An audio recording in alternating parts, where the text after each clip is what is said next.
Hey, what's going on, guys? Welcome back to another episode of Two Sushi Rolls Podcast.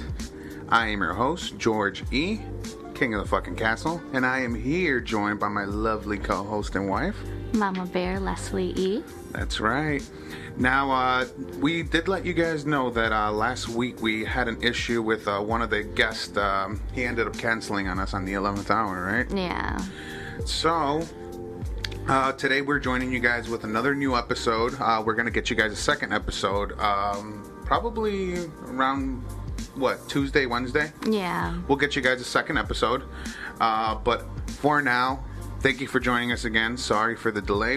I'm not a big fan of inconsistency. No, I think everybody's familiar with that. Yeah. I really don't like inconsistency. It's one thing to be late. It's another to completely fans of photography.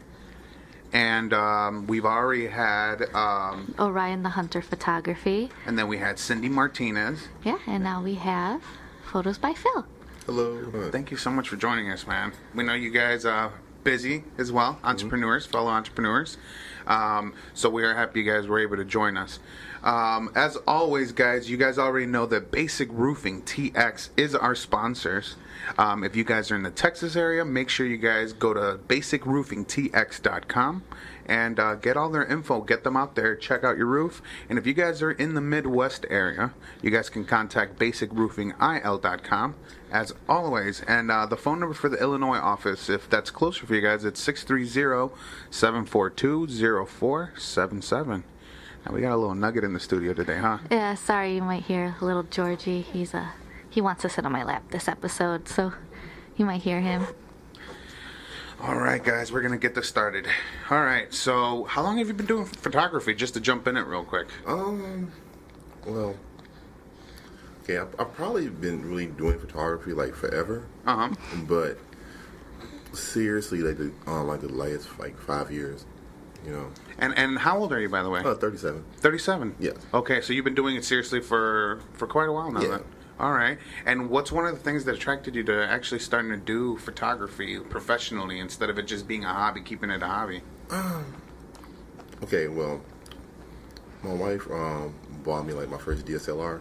Okay. And then, I really want, I've always taken a lot of pictures, whatever. And I was sitting around one day, just looking at everything in Lightroom. And then I was looking at what everybody else was doing. I was like, I can do that. Mm-hmm. Like my mom has always told me, my friends have always told me, like, you got good work and everything. And I'm like, yeah, okay, you guys are biased, but whatever. But I started to look at it and I was like, okay, I can do this. Right. And I'm going to do this. So I started doing it. Yeah, well, the first photographer that we actually had on the show, I had seen him on Instagram. Mm-hmm. And it grabbed my attention, and I kind of put it to her, and I kind of started explaining to her, how I felt about it. And I'm like, look, just from this photo, imagine the story that it tells. Who is this person? Where are they coming from? Where are they going? Mm-hmm. All these questions just arose, right?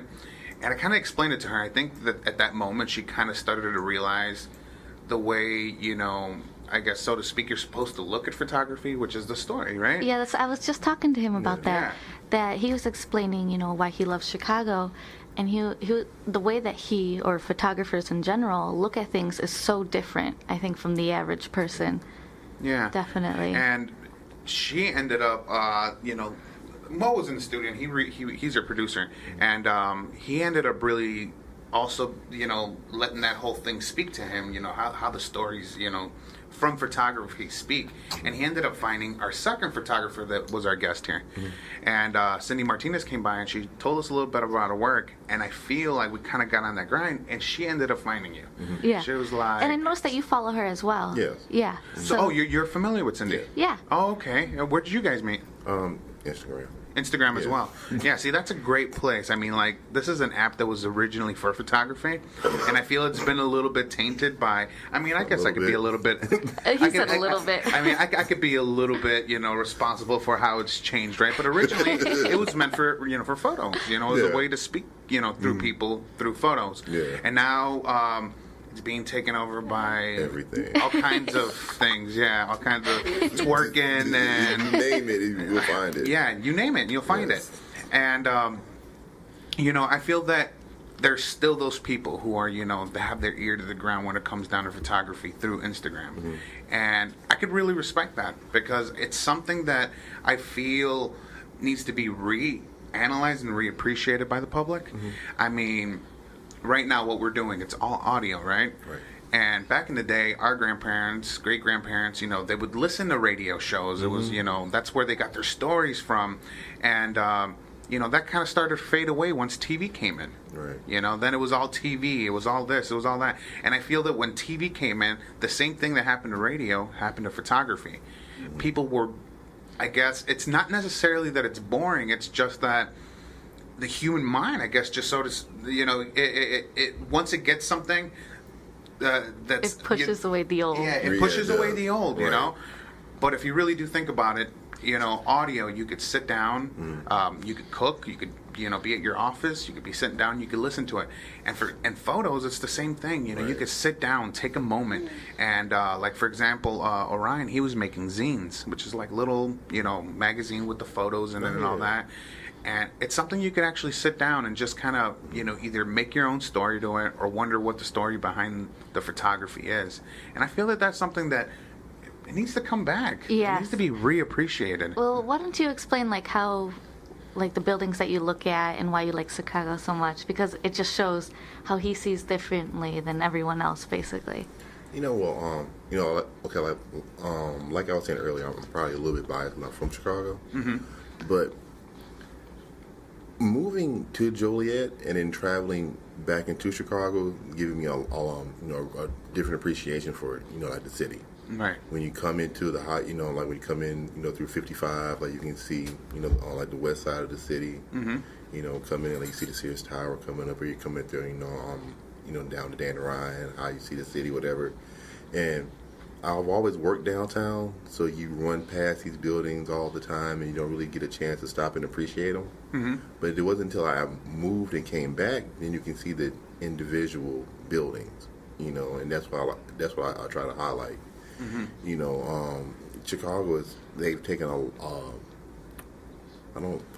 Chicago has really taken a step forward, or they've always been an architectural city. Right, yeah. You look at how the buildings from the 20s, match up from the buildings from, last year, that are built.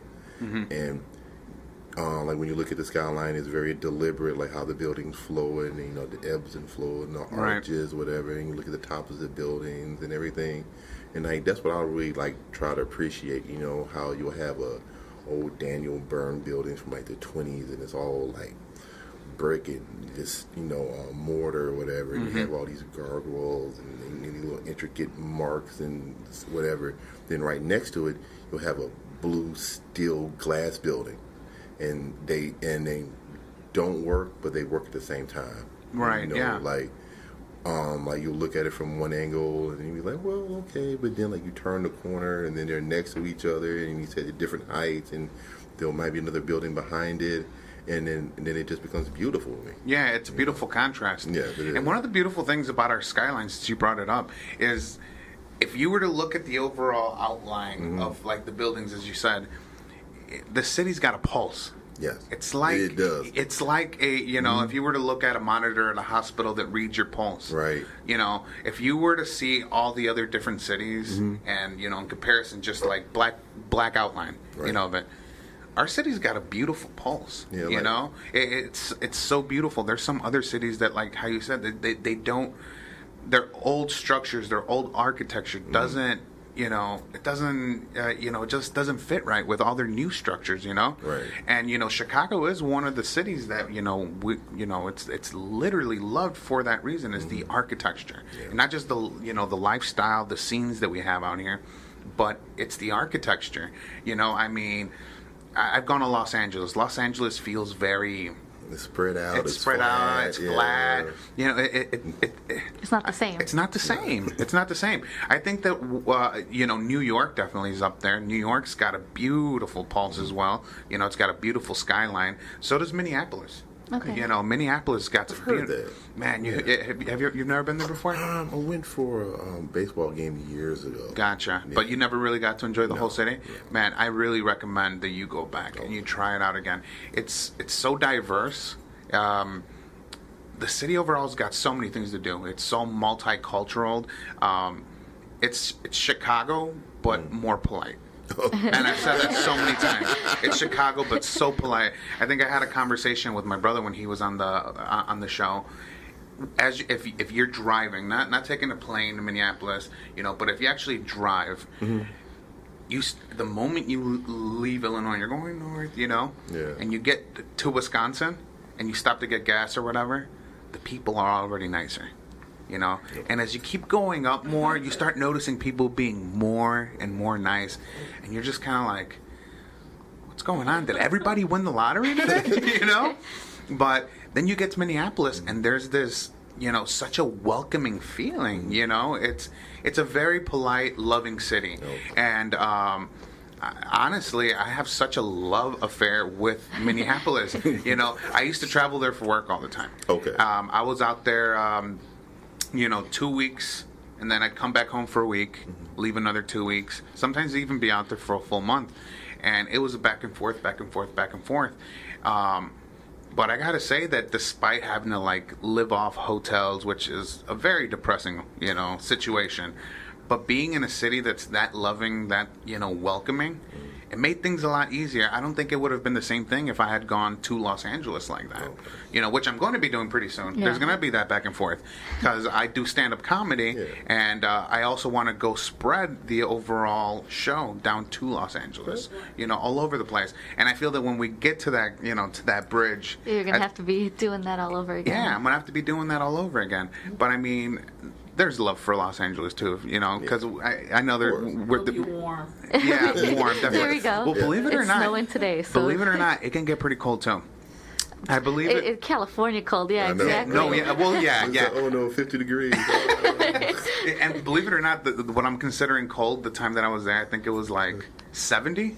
Oh. And I was like, it's so cold. But I had stayed in the what's the name of that hotel? I don't know. Dang, what's the... Man, I can't remember the name of the hotel. The Ace Hotel. It's a very, very, very old hotel. Actually, for a while it was shut down, and they reopened it. And it's a beautiful hotel. They have a lot of Hollywood parties there. The day that I was there, I don't know if you're familiar with the show Mad Men. Yeah. Yeah. I had actually gone for the finale party, like when the show was finally ending. Okay. So I got to go and rub elbows with, like, you know, John Hamm, you know, the whole cast of Mad Men.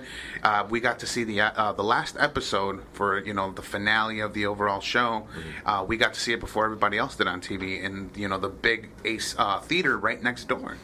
And so this thing had a huge rooftop pool. And you get to see, like, a lot of the downtown Los Angeles area. It was beautiful. Beautiful rooftop bar. And But you thought it was cold. I thought it was cold. I thought it was cold. Oh, and you know, 70 degrees. Yeah, and I'm not, and you know, I'm a chubby guy, you know, but I'm not that type of guy who wears a shirt when I'm swimming. Like, it's just one of those things where it's like, I don't care. Right. You know, whoever's there to judge me or whatever they think, it's not my business what your opinion of me is. Exactly. You know. But that day, I'm over here wearing a Bulls shirt in the pool. And, like, all these, like, L.A. dudes are like, hey, Bulls, you want a drink? Yeah, you know, we started talking with people and all that. But it was, you know, I'm sitting there in the pool, like, probably, like, waist high, sitting down. And I'm just like, and I'm like, how are these guys handling this right now? I'm, like, super cold right now. But it was 70 degrees. I mean, I would love 70 degrees today. Yeah. The ocean. Yeah, it was the ocean. Yeah. But we had 70 degrees all the time. Yeah, man. But I think I'm a huge baby for cold. Yeah. Yeah. Like, we'll have the heater on in the house. I'm like, we got to turn it up. And she's like, no, We're turn gonna it run up. the bill. You relax, put a sweater on. Right. Exactly. Yeah, it's like I don't know. I just can't deal with it. I think in the summer he even tried putting the heat on a couple times. Right? It was now, cold. no. See, I'm the exact opposite. Like the colder it is, I'm fine, whatever. It'll be snowing. It'll be like 3 degrees outside. I'll just put another coat on and go take pictures, whatever. Like, give me some more blankets. Yeah. It's like fine. It's like whatever. It's like -17. I put the sweater on, whatever. Yeah, I just can't. I just need to be warm. But they do say that being in a colder environment is healthier for you because it increases blood flow to your whole body, and it really does need that. Which is why it's better to sleep. What temperature is it that they say like you're supposed to go to sleep at a colder temperature? I've heard that it's supposed to help you relax. And That's what I want every night, and he won't let me. He won't let me. Well, I mean, I'd enjoy it a little bit better if I didn't get like the blanket stolen from me every night. I'm just like at the edge of the bed, like that's why I need the heat. I need the heat, man. Yeah, but no, I mean, shit. I'd really love a 70-degree day today. Well, you said that you travel a lot, right? Well, where have you traveled and your favorite places? Since we've been married, like we've been to. Let's see. Oh, I'm sorry. Okay, His wife's in the studio right now for you my podcast listeners. My lovely wife is in the studio with us. Let's see. Well, we have a lot of family in the same areas. Mm-hmm. So we have family in Maryland. We go to St. Louis a lot. Okay. We've been to L.A., Texas. We went to Jamaica a couple years ago. Oh, I want to go there. Awesome. Arkansas. Yeah. You took a lot of pictures? Yes. Yeah. That's awesome. Yes. And out of all the places you guys have traveled, what's your favorite? Jamaica. Jamaica? Probably Jamaica. Yeah, I don't blame you. Yeah. Dad went to Says L.A. it all the time. He wants to go back. Yeah, I don't blame you, man. That's on my bucket list. Right. That's on my bucket list. Yeah. So what are some of the things then in Jamaica you guys see? We just drove around. It was really cool because we didn't do like the the resort or whatever. Mm-hmm. We got a Airbnb. It was a really cool guy that had a villa. He stayed in the back the whole time. He drove us around for like 7 days. Oh, what? Yeah, it was really cool. It was Like really a personal security guard. Oh wow! Yeah, yeah, because there's some areas right that could get a little bit He took sketchy. us there. Oh, he took you there, but he was your security He guard. wanted to take pictures. Oh, okay. And how was the photography over there? Did you It was awesome. Do you got some of that stuff on your Instagram actually? I probably do. I should. Well, you should send some of that to us so I we can will. post it up. I would really love to see that. Yeah. Yeah. And what's the overall food like? I know Jamaican food is amazing. I know some spots in Chicago that I've tried that I'm just like, That's pretty cool.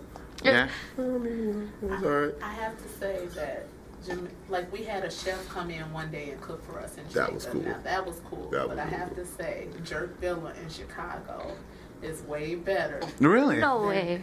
It's a real popular place called Scotchies in Jamaica. Everybody goes to Scotchies. I have pictures of Scotchies. But I have to say, Jerk Villa tastes better than Scotchies. Wow. Yeah. Okay. Yeah. Okay. Like the food Okay. was good, but Jerk Villa kind of has it spoiled. So it was like, oh, okay. Oh, wow. I'm surprised. I mean, it does happen like that sometimes. I mean, like, look at how... Yeah, I mean, like, look at Texas. Texas doesn't have good Mexican food. It's no. terrible. It's trash. It's right there. California doesn't even have good Mexican food. And they love to act like they got, like, some really... It's horrible. Yeah. You come to Chicago, you get some really good Mexican food. Matter of fact... Los Camales. Yeah, exactly. Stuff Yeah. like that. Mm-hmm. Yeah. Matter of fact, the only good Mexican food that I ever had in Los Angeles, they had, like, a little... I don't know, it was like a little flea market kind of thing that they had in downtown one day.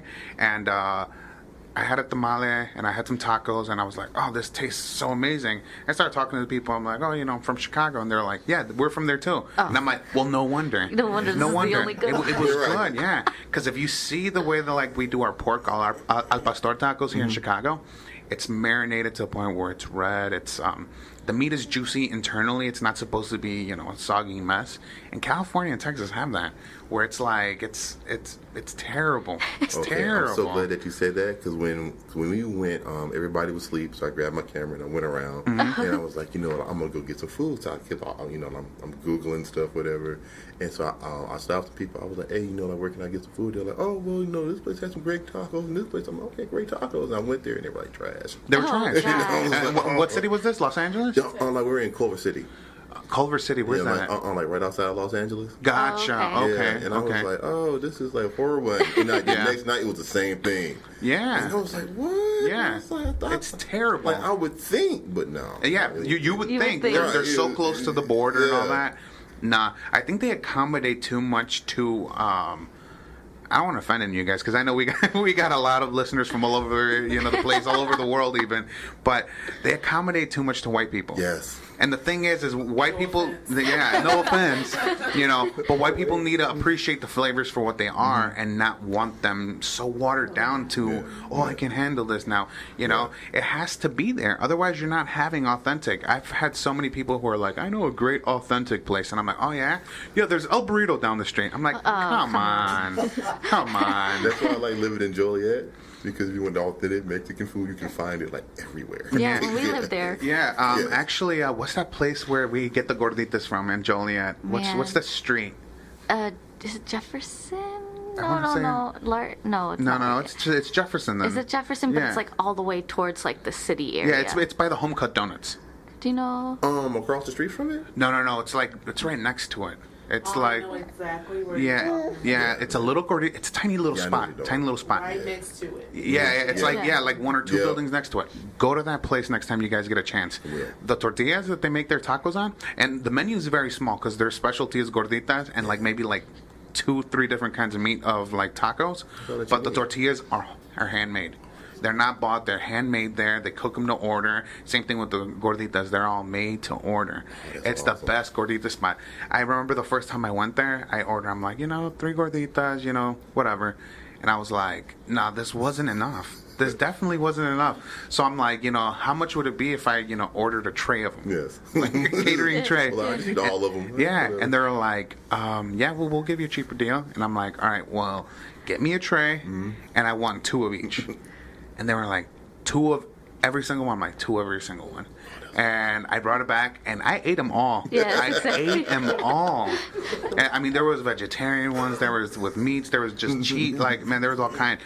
I ate them all. And after that, we had gone to work. Larkin Village right there? Yeah. All right, that used to be one of our properties for my brother's company. That was his contract. And so we used to do a lot of the work there. And whenever we ate lunch, we ate whatever was close by, And one day I told him, I'm like, there's a really good gordita spot down there.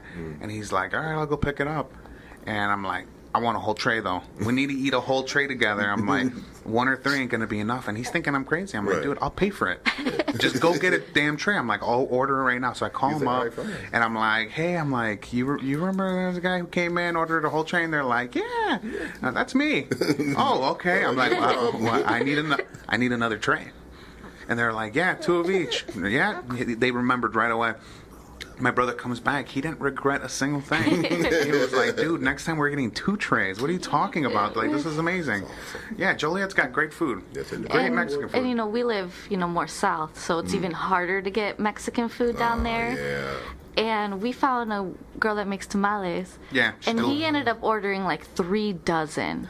And she was like, oh, I'll deliver it because it was such a big order. And it was just for him. It was 3 dozen. But then we were overwhelmed at that point. We were like, this is way too many. Yeah, we were the 4th one, I was like, I can't do this.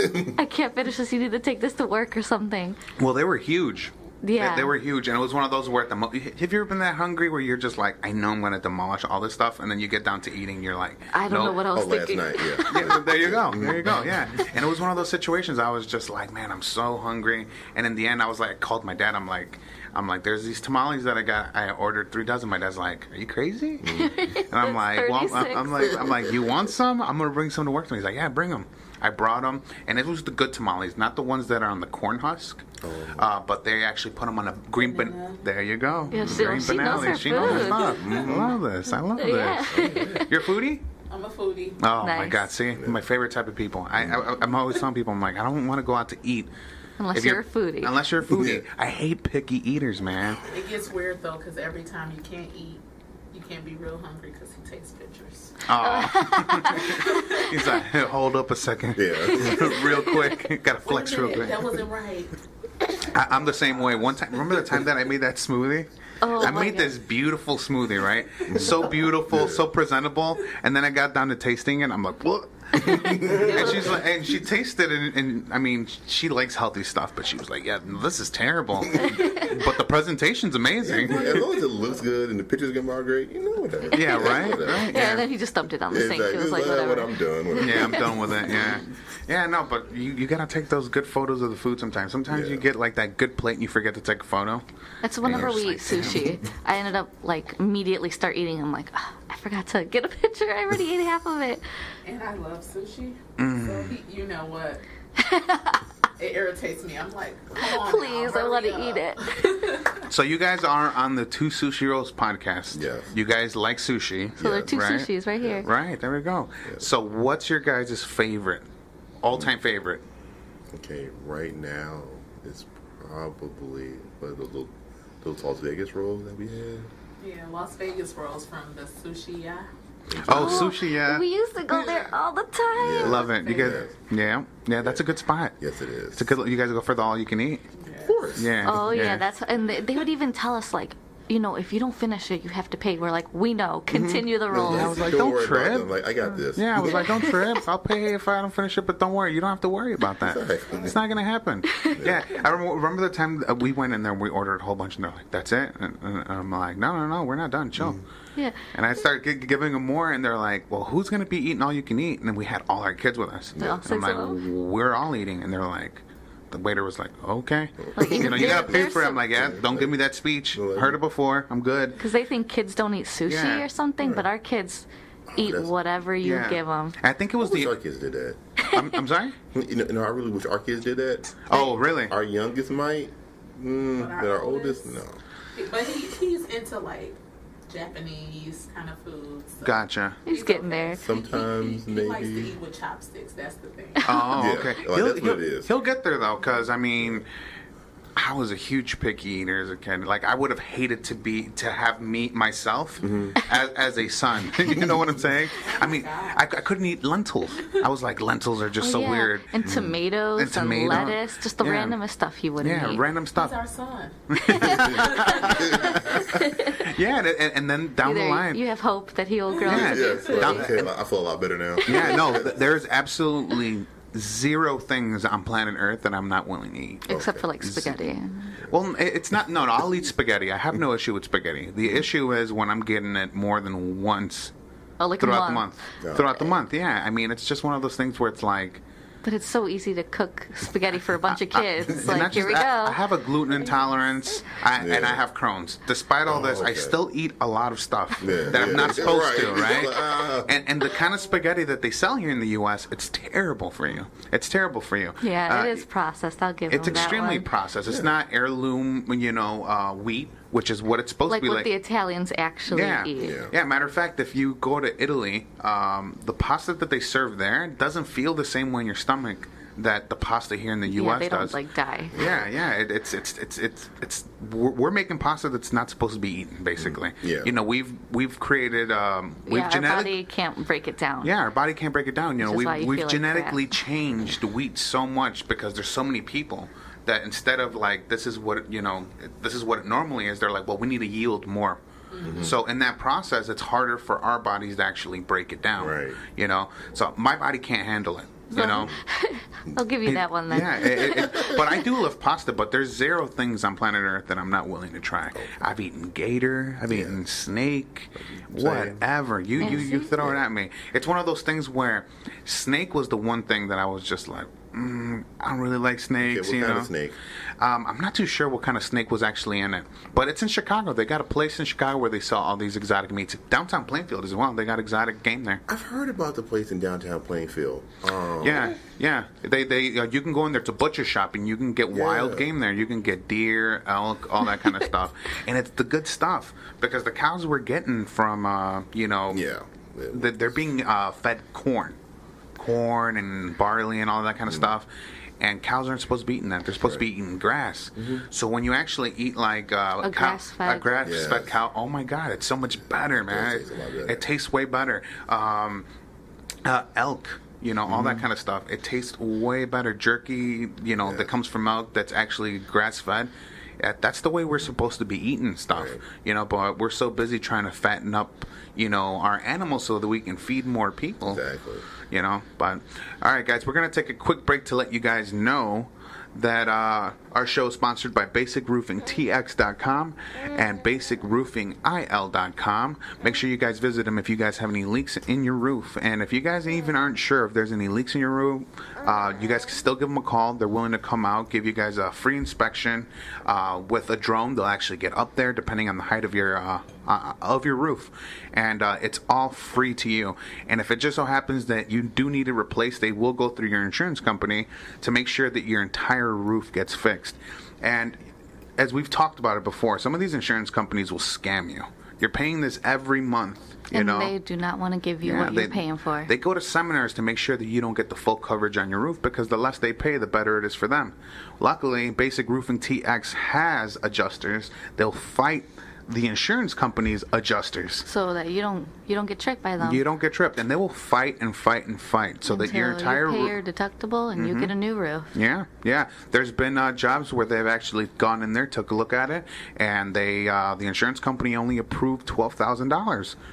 Well, it turns out the roof needs more work, plus it needs a lot of underlayment, a whole bunch of other technical stuff that I'm too much of a dummy to even know about. But these guys are great because they know what they're doing. And these $12,000 roofs, they eventually, guess what? They go to the insurance company and they're like, cough up the $30,000. This is a $30,000 roof. That means that they were trying to take half of that out of your pocket. Yeah. So, you guys make sure you guys call BasicRoofingTX.com and BasicRoofingIL.com. They are loved by everybody, including us here at Two Sushi Rolls Podcast Studio. Of course. And thank you for being a sponsor. Let's get back to this conversation now. Although I do love roofs. We need a new roof. Well, Phil was just explaining he's moving, and so he's like kind of going to Home Depot and all these places. And you said you're spending like hours? Yeah. I was supposed to go to Home Depot this morning for 15 minutes. And it was about an hour and a half later. Now, was that by choice, or was it just like, it's a headache, couldn't find anything? No, okay, well, I'm trying to calibrate, all my cameras or whatever, so I need to buy a gray card. And I'm like, I could actually just go to Home Depot and get a paint swatch. That's great. Do the same thing. And then that's where it started. And then I kind of was wound up in power tools, and I was looking at miter saws and table saws. Like an hour and a half later, I got a little crew of people talking about power tools. Gotcha. And I was like, oh wait, I got stuff to do today. I gotta go. Yeah. So do you like actually working with your hands? Oh yes. That's awesome. I love it. Me too, man. I'm telling you, there are people, entrepreneurs, I love it. foodies. One day he had a whole closet built for our kids. Beautiful. Like the piping. PVC. Oh. Yeah, I love PVC. PVC piping. Yeah, We did a gas piping shelf on there. Yeah, no, I love doing that stuff too, man. I love it, man. And did you grow up around that? No, okay, well, my grandmother, my mom's mom, was like the photographer, and she rewired everything in the house, rewired lamps and radios. And I kind of gravitated towards that as a kid. I always took apart everything, as like any computer, toaster, vac, anything like that plugged in the wall, I would unscrew it, and still do it. I repair cell phones now. I just love. And you would do that as a kid? Yeah, always. I think we're brothers, dude. Yeah. Probably. Yeah, I think we're brothers, dude. Yeah, that's exactly what I would do, man. Yeah, I would do all that kind of stuff growing up. Fixed a lot of stuff growing up to the point where now my family calls me and they're like, hey, what can I do about this? And I'll go and I'll take care of it. Yeah. I mean, I love that stuff too, man. I really do. I mean, and a lot of it is trial and error. It's actually, a lot of it is getting in there and screwing up a lot of the times. And you're like, you know what, I did this last time? Let's fix this actually, because this works like this and all that. And I mean, that's one of those things where we probably could have gotten a career. Yeah. And, engineering, electrical engineering, all kinds of engineering. You know what I'm saying? Going back to school for is electrical engineering. Oh, you are? Yeah. Congratulations for that, man. I was going earlier. I was going with ITT? Yeah, ITT. And then it was like a year into it, a year and a half, then they closed. Oh. Gotcha. Yeah, it was one of those schools. Oh, Did you end that up getting happened to your Everest. credit? That happened to Everest too. Did you get your credit still? Were you able to transfer that? No, I wanted to get my loan discharged, and I'll just go back and So get it's it. one or the other. You Yeah, either could get it your was- loan discharged, which you want to do that. Yeah. Right. The Yeah, credit, so. yeah, You said. yeah. So I was like, I'll just go and figure it out. So, Okay. Yeah. Yeah. Man, that's terrible that happened to a lot of schools, man. People figured out this is a perfect way to rob people legally. Man, Yeah. Yeah, Everest College. I mean, you remember all those commercials growing up, you Yep. know? Call, get your life together, man. no, I know you sitting on the couch right Yeah. now. Like, what you doing? Like, Yeah, it's like, dude, it's my day off. Fuck off. they're like, nope, come on. Yeah, and then look, they screwed a whole bunch of people over. Yeah, it was Bunch of crazy. people. It was man. real crazy because like we kept getting the emails from like the government. They were like, "Hey, like we're investigating the school," and the school was like, "Oh, we get investigated all the time." Mm-hmm. We're like, all the time, you know. And then like the dean came out and talked to us. It was like, "Oh, I've been here for like 5 years, and all 5 years we've been investigated. Don't worry about it. This happens." And that was like Friday, and then Saturday we got the email saying like they were closed. Yeah. We're like, what? Yeah. It's terrible, man. There's people out there who make a living off of scamming people. It's one of the like look at all those MLMs. How many people have you guys seen on Facebook trying to sell you guys into, all It kinds of works. silly stuff, Oh, all kinds of all the silly people on stuff. Instagram. And it's like they take this Herbalife. It's gonna do this, this, and that. But you sign up and you can own your own business. There's this girl who I've had a back and forth with, and I'm like, third generation entrepreneur. What you're doing is extremely unethical. Yeah. I'm like, and not only That's that, not but how you're it gonna works. ruin yourself and all these friends who you've literally gotten involved in this. And she's like, sounds to me like you've gone through one that didn't quite work out. Why don't you let me know about it? I can help you out. It's like, no. I'm an actual entrepreneur. Yeah, no, right. And They're so demanding. Like Yes. they never stop. yeah, they don't. Yeah. They don't. Yeah, because they're gonna make $1 if you sign up, and they're just like, well, this is the only way I'm gonna get it. Yeah, Because selling this it is. bullshit product isn't gonna make me any money. Right. Yeah, it's bullshit, man. Yeah. It's gotten to the point where I think it's a little bit more sensationalized. Where don't join these. It's a scam. It's a multi-level marketing. I mean, name one person you've heard about retiring well off of selling Mary Kay. No. Like the wheel. Yeah. Yeah. It's extremely terrible. And these people are just so abrasive. It's like you haven't heard from these people, then you get an ad, and you're like, who is this person? Who's adding me as a friend?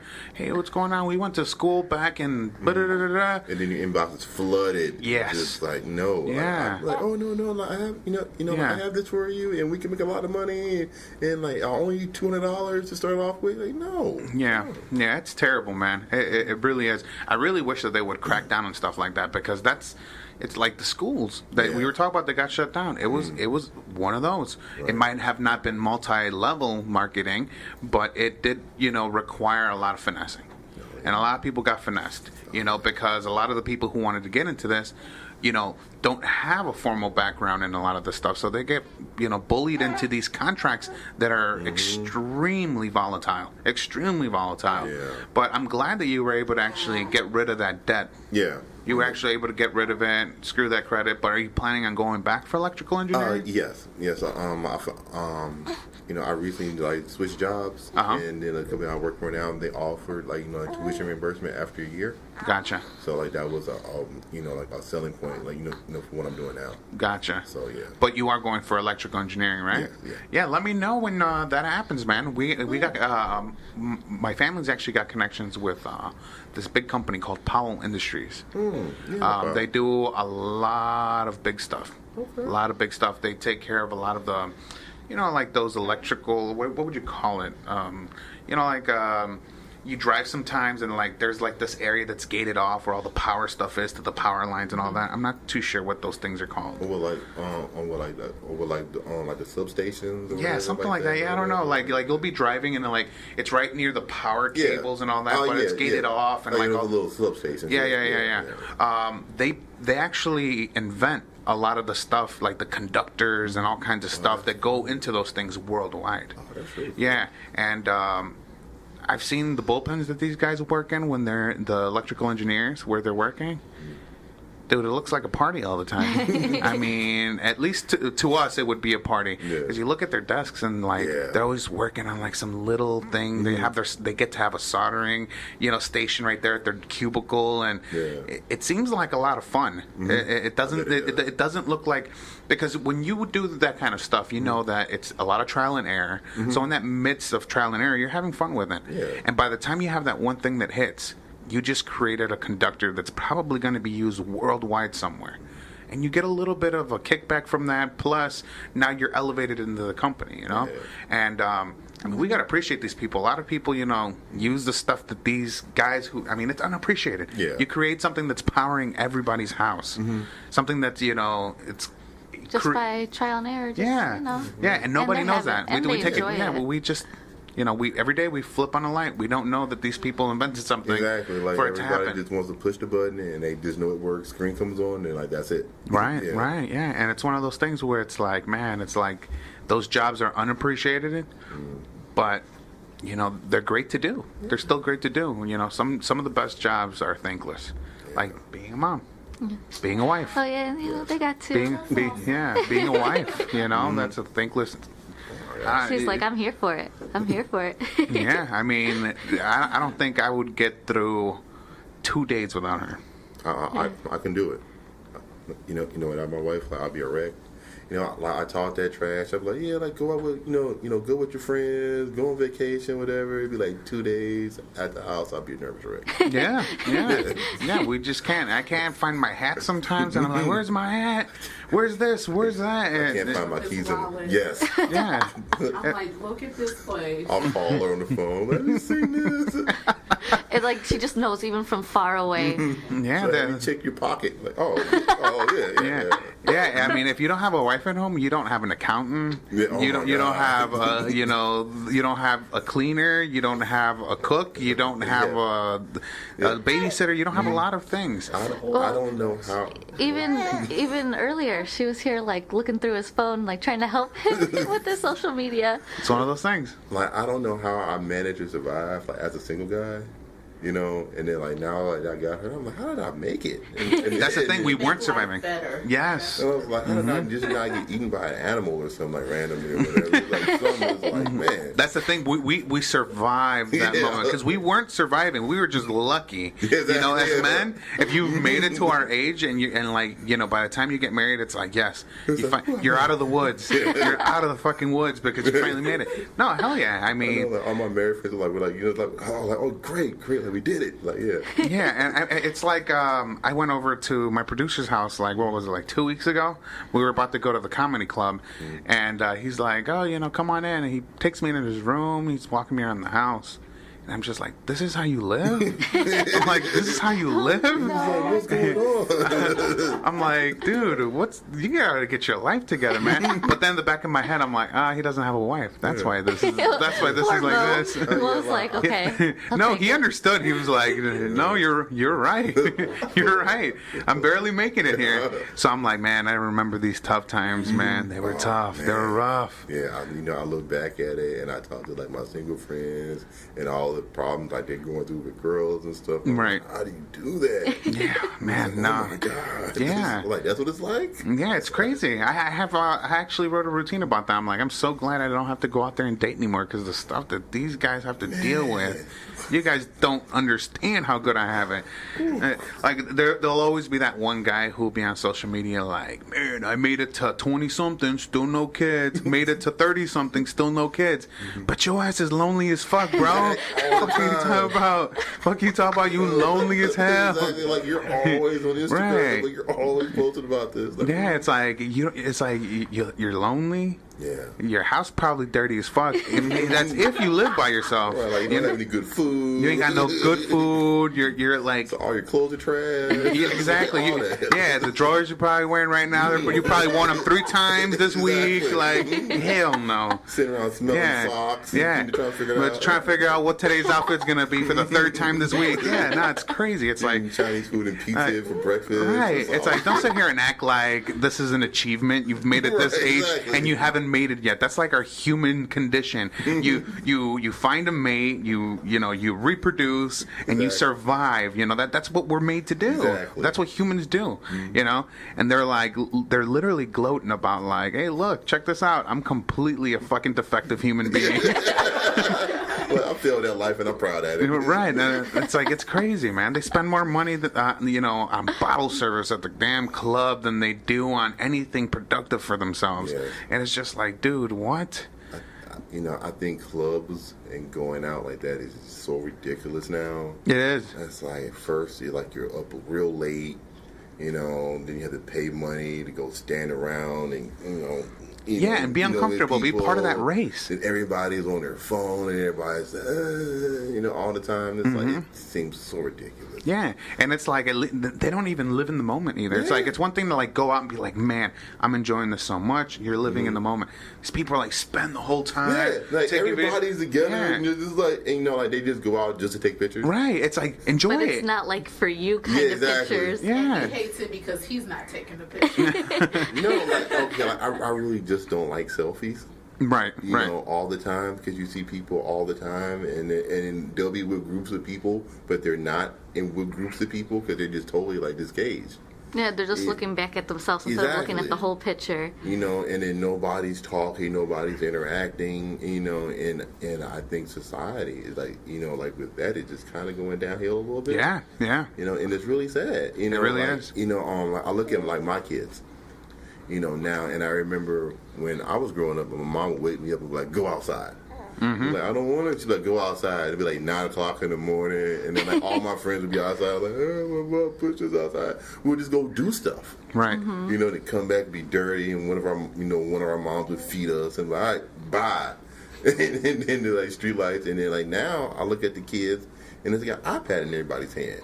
Yeah. And there'll be like 4 or 5 of them, and there'll be like 4 or 5 phones, whatever, and they're just totally disengaged. Exactly. Yeah, so you kind of miss like that social structure. You miss that building friends and developing personalities and learning how to actually talk to another human being. Yeah, that's why a lot of people have become a lot more introverted. Yeah. Because of the fact that they spent their entire time in their room playing video games, no human contact whatsoever. I'm an outrovert, but I also spent a childhood out there meeting new people, talking to people, doing all kinds of stuff, Adventures. Yeah, and it's like you said, you look at any kid now, and it's even happened before this whole iPad generation.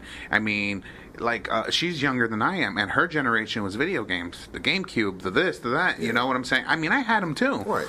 But it was one of those things where my mom had us on a timer. Oh, no, you've been on the games all damn day. Get off of that. You got to clean. You got to do something. Parents don't do that anymore.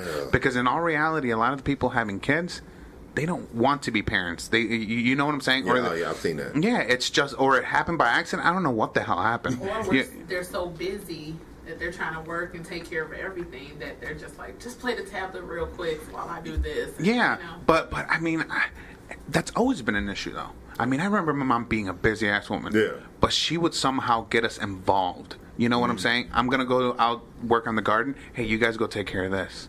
Yeah. While I'm doing this, my dad always kept us busy.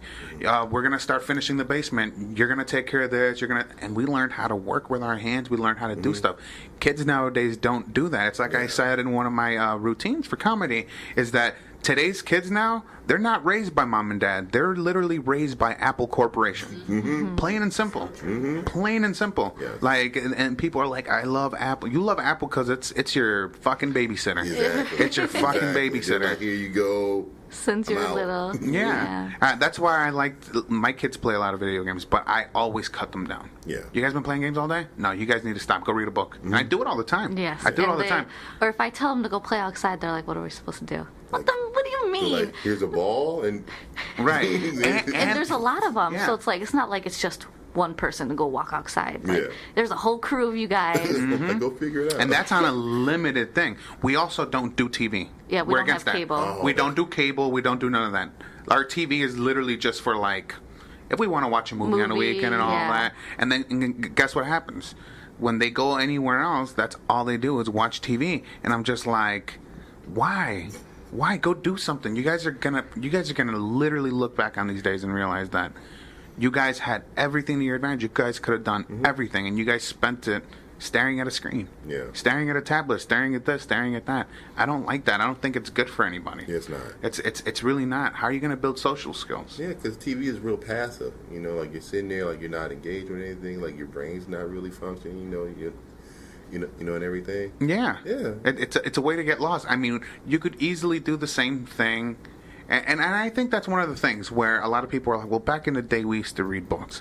And it's like, I understand reading to a certain extent, it's great. It's great for the mind.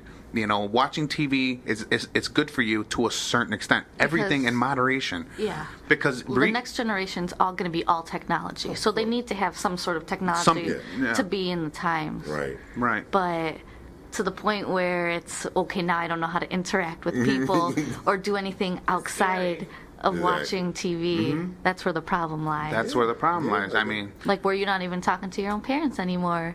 It's just like, hey, here's your breakfast. Okay, bye. And then just back to sitting on the couch. Yeah. Yeah, like that's weird. It is very weird. It's really weird. Everything needs to be in my. I mean, if you drink too much water, you could kill yourself. Exactly. You could kill yourself. You could die. Right. But you need to stay hydrated, and it's the same thing. You have to look at everything in life like that. It's working out is good for you. You work out too much, your muscles could get to the point where they start to break down, and you get so many toxins into your blood that you could die from this. I forgot what the specific term of it is, but Joe Rogan was actually just talking about his podcast. He's like, they did the whole sober October, and he worked out so hard during the competition with him, Tom Segura, Bert Kreischer, and all of them, that he was like, I overworked myself out. My muscles were literally breaking down, and all the toxins from my muscles were getting into my bloodstream. And you could die from that. There's UFC fighters who have died from that. Oh, that's great. What's that? Necrosis. Something like that. Yeah. And so it's one of those things where exercise is good for you. Yeah. Do it in moderation. Drinking water, moderation. Right. Even reading. Yeah. Even reading. You read too much, you get obsessed with all these worlds that aren't real. You know what I'm saying? Yeah, I know. It's the exact same thing as TV. The only difference is you're reading something, right? And I've always told people, there's people who are like, I read X amount of books per week, and it's like, yeah, dude, you got to break out of that too. Go live. Go live. Experience something. When I was little, I was the video game generation, but I also loved reading to the point where my mom had to come into my room at night and be like, okay, give me your book because I know you're not going to sleep. You have school tomorrow. And it's the same way. It's really, right?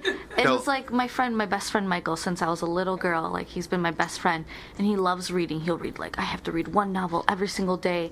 And he made it like a competition with himself, but he's really shy. And he can't really talk to people. Like, I remember he was like, I want to buy this video game, but I can't talk to the cashier. Can you come with me and buy it for me? I'll give you the money. Like, he was really that shy. Wow. Yeah, that's kind of an example of too much reading. Too much reading, yeah. You didn't build the social skills. Yeah. Exactly, exactly. And it's one of those things where it's what we're taught in school to believe that's what, is normality. We just get taught to be perfect little taxpayers and go out into the world and do this and do that. And look at a screen and don't talk to people. Yeah. Right, why aren't we? Keep your head down. Yeah, we have to figure out what kids are strong at and push forward on that, because there's a lot of careers people aren't even aware out there, because school teaches you it's just astronaut, football player. It's what they want. You know what I'm saying? Instead of catering, like, well, that was kind of my dad's fault, but it got to the point where in school for me it was way too boring. But that was because my dad had me doing all kinds of crazy studying. But it's one of those things where at the same time schools need to find out if this is way too easy for the kid. Let's find a way to challenge him, but not only challenge him, but in a way that's supportive to what he was made by God to technically do. Exactly. I mean, look, there's Kevin Hart's out there. There's people who are made to be comedians, to tell stories, to do all those kinds of things. There's people who are counselors who are great at listening, and listening helps you overall get through a lot of tough obstacles. Like, a lot of people think that you go to a therapist and somehow they're going to tell you something magical that's going to fix your life. That's not the case. The case is you go to somebody who is trained to listen to you correctly, and in the end you resolve your own problems by somebody listening to you. And why does that happen? Because we're all trained to think that everything is a problem that needs to be solved through everybody else. Right. Sometimes, the battle is within ourselves, and we need to figure out a way to get kids on the right track. Kids are really creative. I've realized that. I'm not a creative person. And when I see like kids, I'm like, oh, we got to cater to that, because I don't like not being creative. I notice that holds me back. Like with everything, you kind of have to be creative. Yeah. But in school, it's like study word by word, take the test. It's going to be word by word. There's no creativity around it. And that's why I feel like I was good at school, but in the real world, I feel like I'm not as good. Like, I can't think outside the box other than studying these exact words, writing down the exact... And that's where you learn to do those things. Yeah. You enhance yourself to become more creative. Right, and when I see kids being creative, I'm like, we need to continue, like, here's all these crayons, here's all these markers, here's everything, create and build, because that's how the world is. It's not just one thing the entire time. There's so many different things that you could do. Like, growing up, like with my mom, whenever I had an interest in anything, she was like, okay, fine, whatever. Like, you want to be a fireman? Cool. Like, you want to paint? All right, fine. Like, here's an easel, here's paint, whatever. Like, if you want to do this, you want to do that. And it gave me, like, it gave me, like, room, like, like to try different things. And that's when I found out, like, that I like to do art, like, that I like sculpting, and I like photography, and I like, creating stuff and building stuff. And without that, I don't think I would, like, without that, I wouldn't, like, carry a camera around and stuff like that. And I think a lot of times, like with school, it's so structured and standardized. And not everybody learns at the same rate and the same process. It stifles that a lot. It does. Like I didn't. It wasn't until 12th grade when I was forced to take an art class, and then I was like, photography. Okay, like this is what I have to do to pass. Okay, fine. Then I had Miss Grossman, and she was like, oh, no, wait, like, you could really do this. I'm like, for real? She's like, no. She's like, you could really do art. Like, that's a real thing. And before, it was like, I guess I could, like, I know people who take pictures, but it wasn't real. And the school never really forced it. It was just like that one teacher. And then, I talk to, like, the younger people now, and they're like, for real? Like, you could do art, like, for real? Like, I'm like, yeah, exactly. Like, that's a thing. Like, if you want to do music, like, that's a thing. Like, and, like, all the way up to, like, 12th grade, from, like, first to third, it was like, here's your words, here's a test, that's it. Like, it was only one way of learning. It was only one way of thinking, and then, like, that was just exactly. And I feel like that's where I'm stuck. Yeah. Like all these, I just wish, like with like artists, basically, they know how to just think outside. And I want to. I just love hearing people talk like that because it's so foreign to my brain. Yeah, because I sucked at school. But it's one of those things where she also grew up in a home environment where her mom stifled her a lot, where it was like, you're not good enough, you're not pretty enough, you're not this enough. It was never good enough. So in her head, she's been programmed to think that she's not good at anything.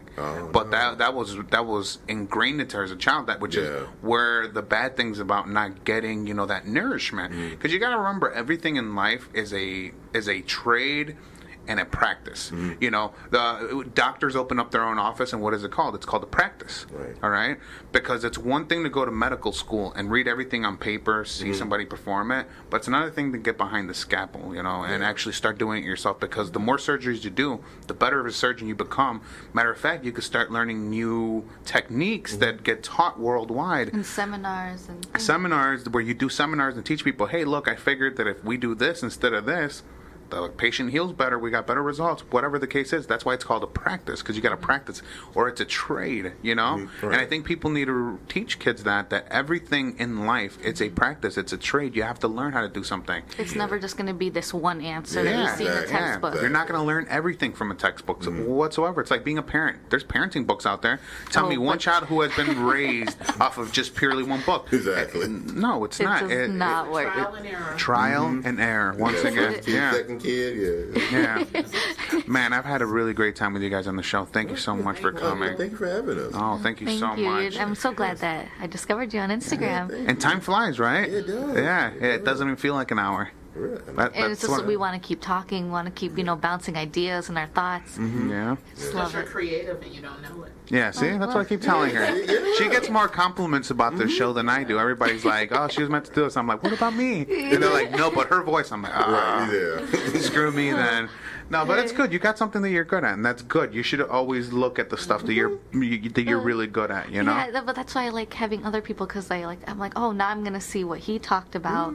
Next time I go, I'm gonna see it, and I'm like, okay, I'm learning how they see it, and I'm kind of starting to see. That's why I really like I think everybody's creative somehow. Like, you just have to find like what you do. Right. Maybe talking to other people and getting the ideas, interviews. Yeah.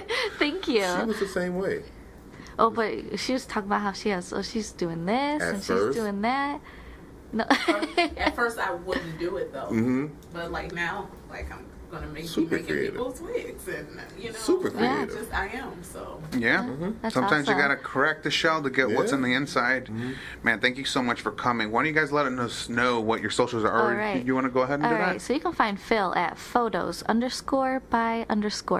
and he also has ton of Instagrams for different types of photography. There's also Black and White by Phil. Is there any more? Like there's a Portraits by Phil. Portraits by Phil, and Phil is PHIL, just one L. Yes.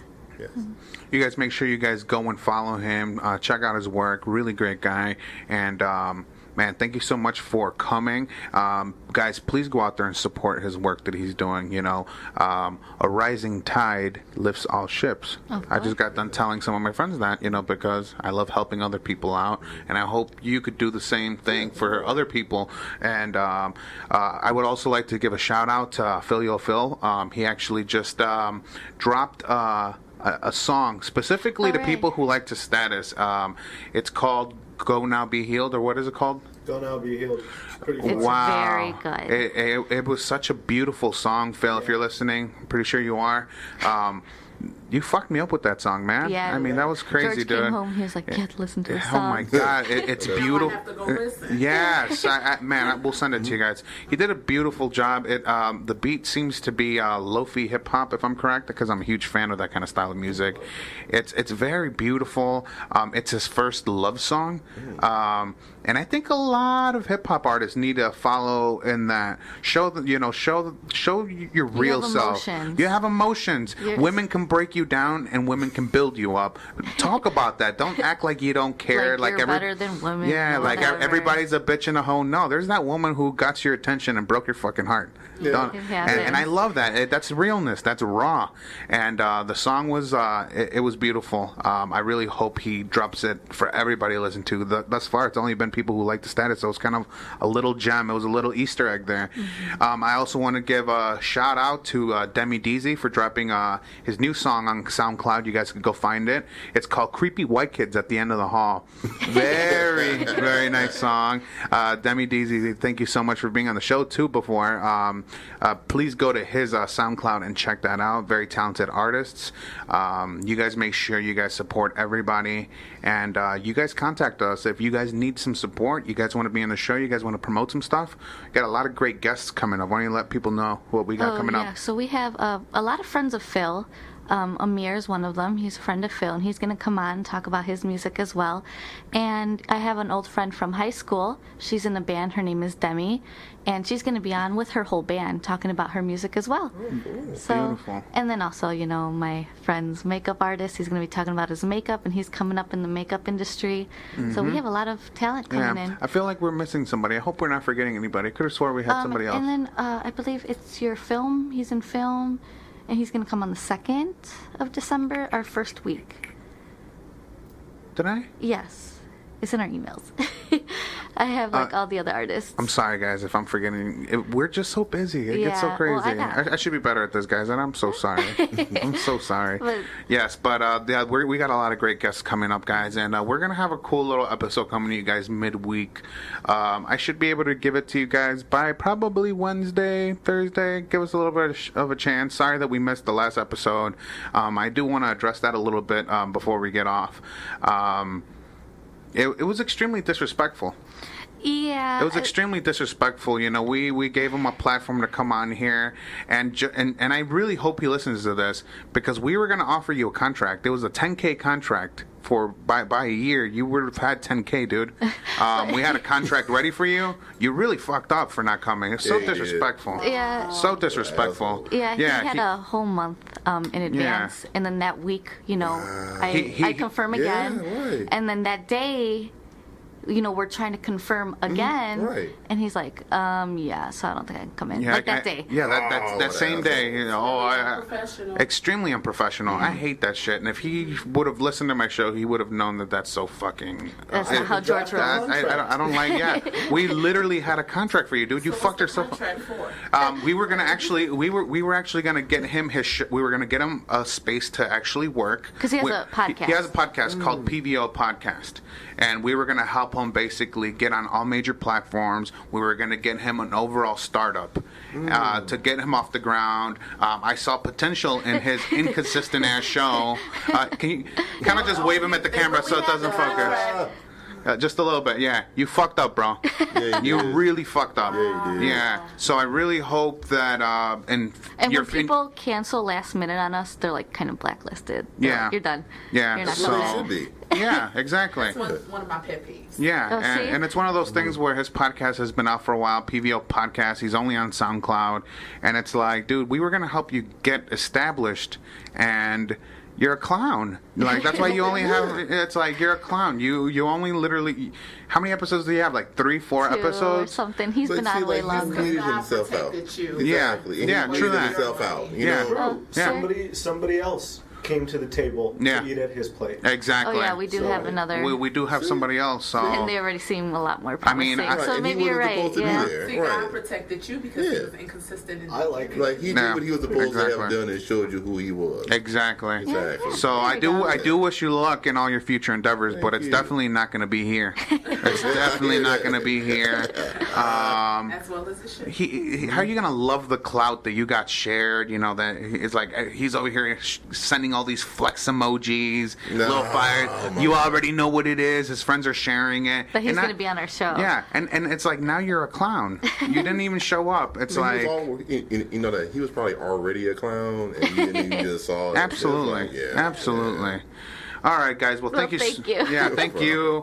Sorry for being present while I'm throwing shade. Appreciate you. no guys. If you want to purchase any portraits by Phil, you can follow him, and it's in his bio.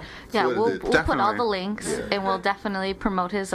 We usually promote the photography like Yeah. the whole week, and then Thank more. you. Yeah, we start sharing your Definitely, work. and So- we'll be happy to actually purchase one of your portraits to have in the office. We Yeah. actually have a few.